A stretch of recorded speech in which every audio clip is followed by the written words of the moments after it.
கற்பனை செய்து பாருங்கள், ஒரு சாதாரண மாலைப் பொழுது. ஆனால் திடீரென ஒரே ஒரு தவறான சொல், நீங்கள் உணர்வு பூர்வமான புயலின் நடுவில் சிக்கிவிடுகிறீர்கள். இது உங்களுக்கு பழக்கமானதா? உறவுகளில் உங்கள் துணைக்கு பிடித்தமான சில பொத்தான்கள் இருப்பது போலத் தோன்றுகிறதா? இந்த பொத்தான்களை செயலிழக்கச் செய்வதற்கான வழிகாட்டி 2000 ஆண்டுகளுக்கு முன்பே எழுதப்பட்டது என்று நான் சொன்னால் என்ன செய்வீர்கள்? இன்று நாம் பளபளப்பான பத்திரிகைகளில் வரும் உளவியலைப் பற்றி பேசப் போவதில்லை. நாம் பண்டைய ரொமானிய ஸ்டோயிக் தத்துவஞானிகளின் சிந்தனைகளுக்குள் நுழைந்து, அவர்களின் தத்துவம் 21ஆம் நூற்றாண்டில் உங்கள் மன அழுத்தத்தையும் ஒருவேளை உங்கள் உறவுகளையும் எப்படி காப்பாற்ற முடியும் என்று ஆராய்வோம். நான் உங்களுக்கு உறுதியளிக்கிறேன், அங்கிகளை அணிந்த அந்த ஆட்கள் எவ்வளவு நவீனமானவர்களாக இருந்தார்கள் என்று நீங்கள் ஆச்சரியப்படுவீர்கள்.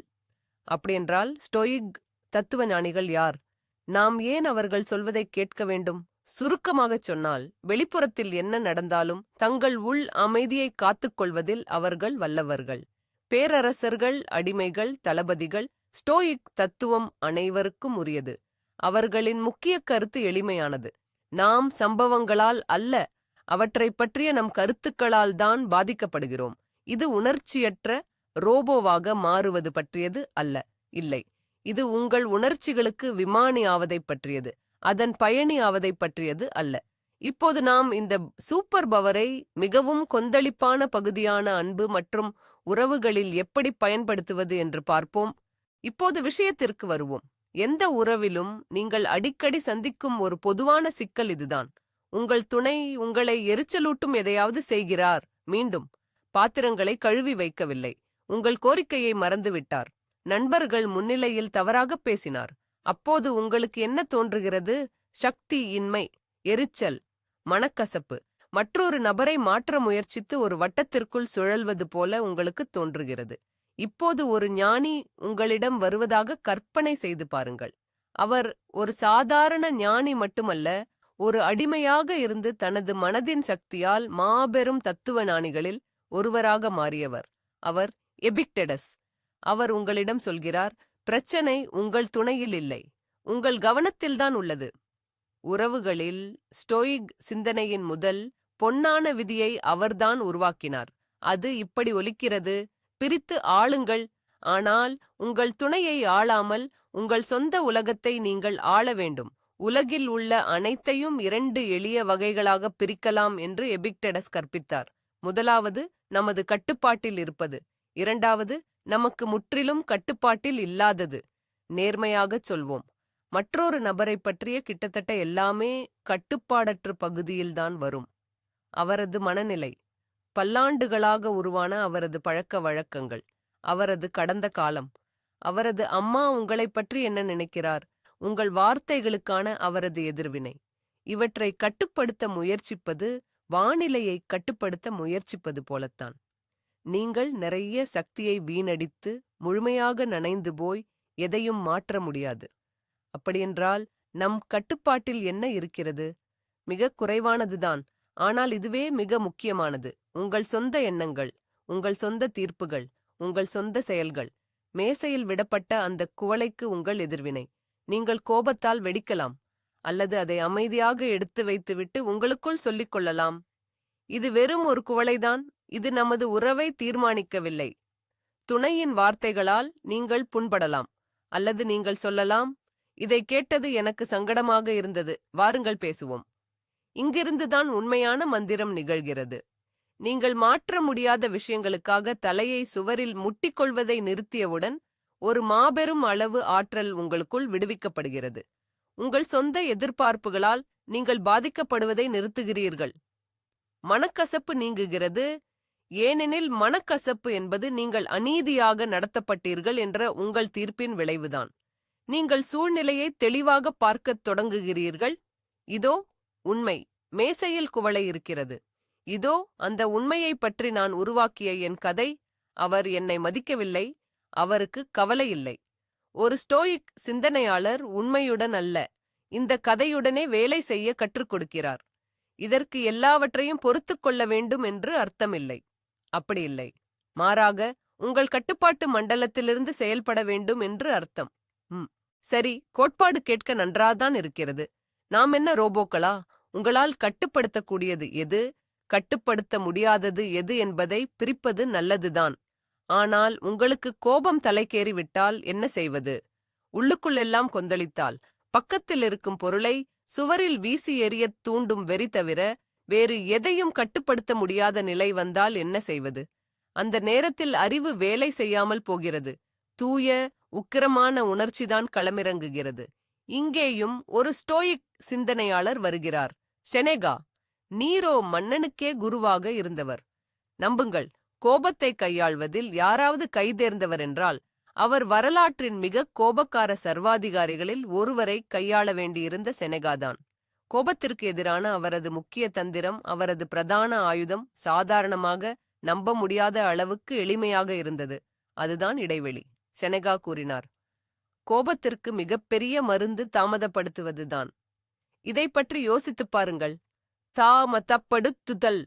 நீங்கள் கோபத்தை அடக்கவில்லை. நீங்கள் அதை அலட்சியப்படுத்தவில்லை. நீங்கள் அதை ஒரு சிறு இடைவெளிக்கு நிறுத்துகிறீர்கள். ஒரு கேலி பேச்சுக்கு பதிலளிக்கும் முன், ஒரு குற்றச்சாட்டை கூறும் முன், கதவை அறைந்து சாத்தும் முன் சும்மா நில்லுங்கள், அமைதியாக இருங்கள். அந்த நேரத்தில் என்ன நடக்கிறது? கோபம் ஒரு உந்துவிசை.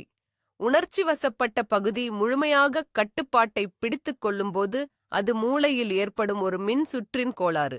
அது தாக்கு, உன்னை பாதுகாத்துக்கொள், பதிலுக்கு வலி ஏற்படுத்து என்று கத்துகிறது. இடைவெளி என்பது ஒரு அவசரகால மின்விசை போல. தூண்டுதலுக்கும், அதாவது கூட்டாளியின் புண்படுத்தும் வார்த்தைக்கும் உங்கள் அழிவுகரமான எதிர்வினைக்கும் இடையே ஒரு சிறிய இடைவெளியை உருவாக்குகிறது. இந்த இடைவெளிக்குள், இந்த ஒரு வினாடி அமைதிக்குள் உங்கள் அறிவு திரும்பி வருகிறது. அது கேட்கிறது, நான் இப்போது என் கத்தலால் எதைச் சாதிப்பேன்? நான் பிரச்சனையை தீர்ப்பேனா அல்லது அதை மேலும் சிக்கலாக்குவேனா? நான் சொல்ல விரும்புவது உண்மையா அல்லது வெறும் புண்படுத்தும் ஆசையா? செனெகா இவ்வாறே அறிவுறுத்தினார். உங்களுக்கு கோபம் பொங்குவது போல் உணர்ந்தால் ஒரு அடி பின்வாங்கவும், வேறு அறைக்குச் செல்லுங்கள். நான் 6-5 நிமிடங்கள் தேவை என்று சொல்லுங்கள். ஆழமாக சுவாசிக்கவும், 10 வரை எண்ணவும்.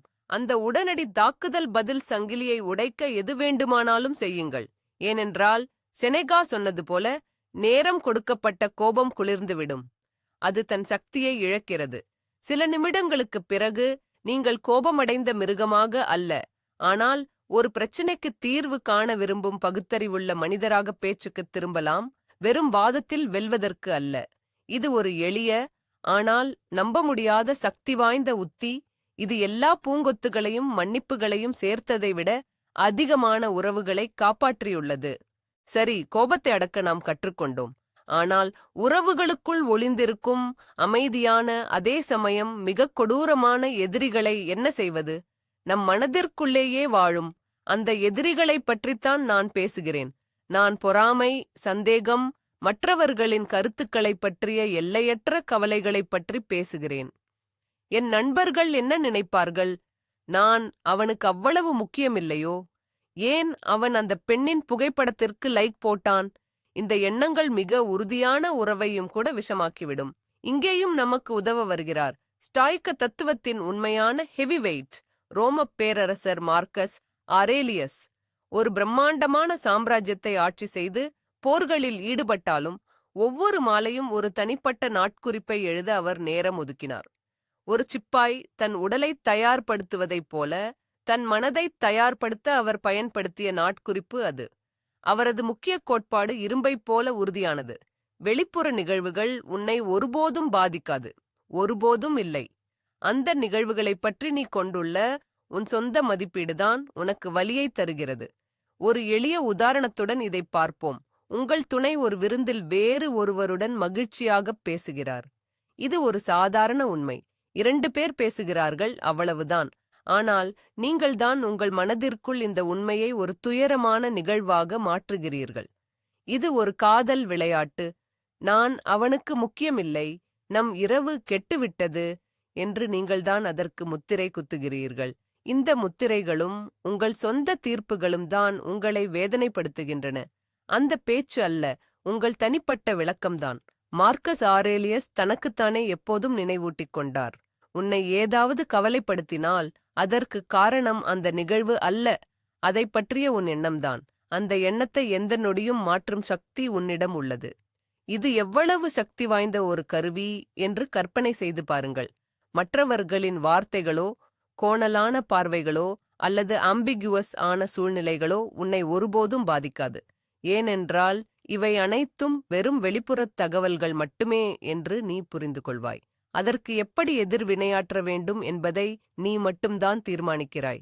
இது மற்றவர்களின் கருத்துக்களுக்கும் பொருந்தும். உங்கள் நண்பர்கள் உங்கள் விருப்பத்தை அங்கீகரிக்கவில்லையா? உங்கள் பெற்றோர், உங்கள் துணை உங்களுக்கு பொருத்தமற்றவர் என்று கருதுகிறார்களா? ஒரு ஸ்டாயிக் தத்துவவாதிக்கு இது வெறும் ஆரவாரம். அவர்களின் கருத்துக்கள் அவர்களின் மனதிற்குள், அவர்களின் கட்டுப்பாட்டு பகுதிக்குள் இருக்கின்றன.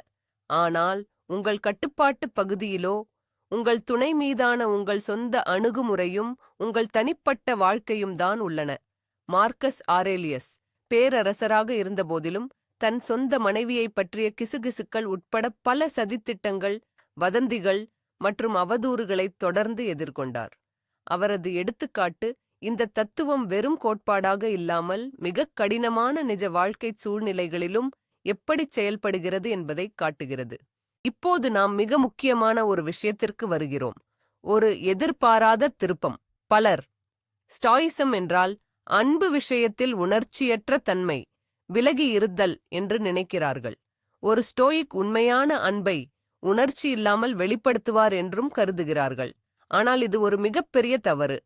உண்மையில் நிலைமை நேர் எதிரானது. ஸ்டாயிசம் ஒருவரை அவர் எப்படி இருக்கிறாரோ அப்படியே ஏற்றுக்கொள்ள கற்றுக் கொடுக்கிறது. ஏனெனில் ஒருவரை மாற்ற முயற்சிப்பது கட்டுப்படுத்த முடியாத ஒன்றை கட்டுப்படுத்த முயல்வது போன்றது. இது நிலையான ஏமாற்றங்களுக்கு வழிவகுக்கும். ஒரு ஸ்டோயிக் தனது துணை ஒரு தனி உலகம் என்பதையும், அவருக்குள் தனியான எண்ணங்களும் உணர்வுகளும் இருப்பதையும், தான் அவர் மீது அதிகாரம் செலுத்த முடியாது என்பதையும் புரிந்து கொள்கிறார். இந்த புரிதல் உணர்ச்சியற்ற தன்மையை அல்ல, மாறாக ஆழமான மரியாதையையும் உண்மையான முதிர்ச்சியடைந்த அன்பையும் பிறப்பிக்கிறது. மார்கஸ் ஆரேலியஸை நினைவு கூர்வோம். அவரது மனைவி ஃபாஸ்டினா பற்றி பல அசிங்கமான வதந்திகள் பரவின. ஒரு சாதாரண நபர் என்ன செய்திருப்பார்? சண்டை போட்டு பொறாமையால் உந்தப்பட்டிருப்பார். ஆனால் அந்த தத்துவ ஞானி பேரரசர் என்ன செய்தார்? தனது தனிப்பட்ட நாட்குறிப்புகளில் அவர் அன்பான, விசுவாசமான மற்றும் எளிமையான மனைவியை பெற்றதற்காக கடவுள்களுக்கு நன்றி தெரிவித்தார். மற்றவர்களின் வார்த்தைகளையும் ஊகங்களையும் தனது சொந்த கருத்தையும் குடும்பத்தையும் அழிக்க அவர் அனுமதிக்கவில்லை. அவர் நல்ல விஷயங்களில் கவனம் செலுத்தவும், தன்னால் கட்டுப்படுத்தக்கூடிய ஒன்றை, தனது அணுகுமுறையை கட்டுப்படுத்தவும் தேர்ந்தெடுத்தார். இது பலவீனம் அல்ல, இது ஒரு நம்ப முடியாத உள்வலிமை. முடிவாக, உறவுகளில் ஸ்டோயிக் தத்துவம் என்பது குறைவாக உணர்வதல்ல. இது புத்திசாலித்தனமாக, அமைதியாக மற்றும் வலுவாக அன்பை வெளிப்படுத்தும் ஒரு வழி. இது உணர்ச்சி போராட்டங்களின் மீது அல்லாமல், சுயமரியாதை மற்றும் துணையின் மீதான மரியாதை என்ற உறுதியான அடித்தளத்தில் ஒரு உறவை உருவாக்குவது பற்றியது. இந்த வீடியோவை இறுதி வரை பார்த்ததற்கு நன்றி. இது உங்களை சிந்திக்கத் தூண்டியிருந்தால் லைக் செய்து, ஞான உலகிற்கு புதிய பயணங்களை தவற விடாமல் இருக்க எங்கள் சேனலை சப்ஸ்கிரைப் செய்யுங்கள். இப்போது உங்களுக்கான கேள்வி. நவீன உறவுகளுக்கு எந்த ஸ்டோயிக் அறிவுரை உங்களுக்கு மிகவும் பயனுள்ளதாகத் தோன்றியது? உங்கள் கருத்துக்களை கமெண்ட்களில் எழுதுங்கள். உங்கள் எண்ணங்களை படிக்க மிகவும் ஆர்வமாக இருக்கிறோம்.